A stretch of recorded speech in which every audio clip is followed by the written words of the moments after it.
Hello, good morning mga kasandi. Once again, welcome to my kitchen. And kapag tayo nasa kusina, alam na, kailangan habang i-memorize yan, siyempre tayo magluluto. At meron naman tayong bagong lutuin para sa araw na ito. At siguradong mag-i-enjoy na naman kayo kapag ito yung napanood. Siguradong marami na naman dito mahatakam. Kaya naman mga kaibigan, huwag natin patagalin pa. Tara na at ipapakala ko sa inyo ang aking mga ingredients sa aking pagluluto.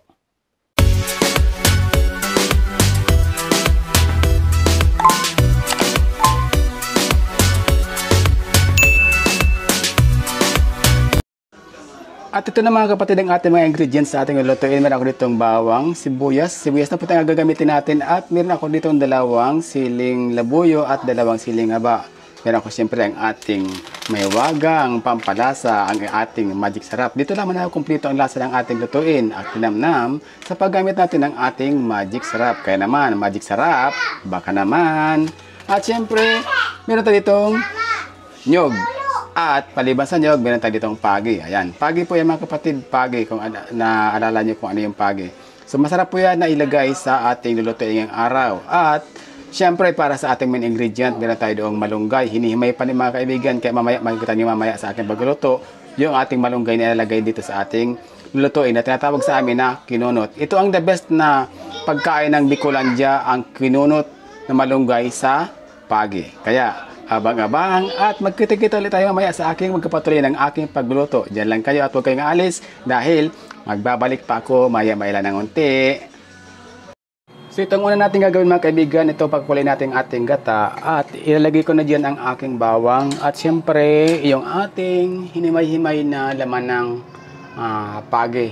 Ayan, so lagyan natin siya dyan at pakuluan natin siya dyan sa ating gata. Ito nga palang pagi na ito kaya ko nahimay ay dahil sa pinakuluan ko muna siya sa tubig at nang maluto siya at malambot na pwede nang himayin, ayan po hinimay natin.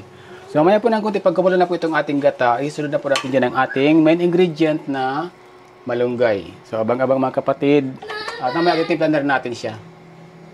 So ayan, dahil kumukulo na yung kanyang gata, maglalagay tayo ng kunting asin. Siyempre maglalagay rin ako ng kunting patis para mamaya maglalagay na naman tayo ng mga karagdagang pampalasa sa kanya, yung ating pampalinamnam, pampalasa, pampasarap ng ating lutuin, ng ating magic sarap. Kaya mamaya, abang-abang tayo. So, haliin ko lang ito mga kapatid, ganyan. At payamaya ng konti, pag talagang tinatansya ko na luto na rin yung gata, pwede natin ilagay ang ating malunggay. So, kailangan lang dito ng constant mixing o paghahalo nitong ating gata para hindi siya mamuo. So, ayan, ilagay ko na yung ating siling haba na hiniwa-hiwa ko siya. At sundan natin ang ating malunggay. Ayan, ilagyan natin ang ating malunggay. At atin na siyang haluin. Mukhang marami ito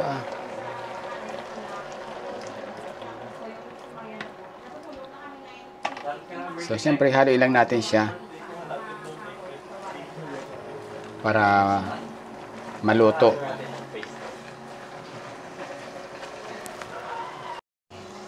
So yan mga kapatid, luto ng ating kinunot at napakabango. Kaya na mga kapatid, ayan, pwede natin patayin ang ating apoy at ready na ito i-serve sa ating pagkainan.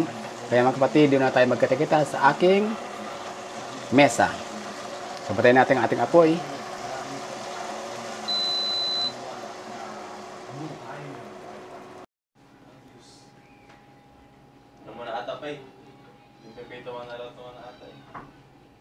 Siguro para makabawi-bawi naman ako ako na bahala sa bonus mo. At saka para makabawi dun sa stress mo, papamerienda. So ito mga kapatid, ang ating kinunot. Ayan, napakasarap naman. Nakita nyo yan?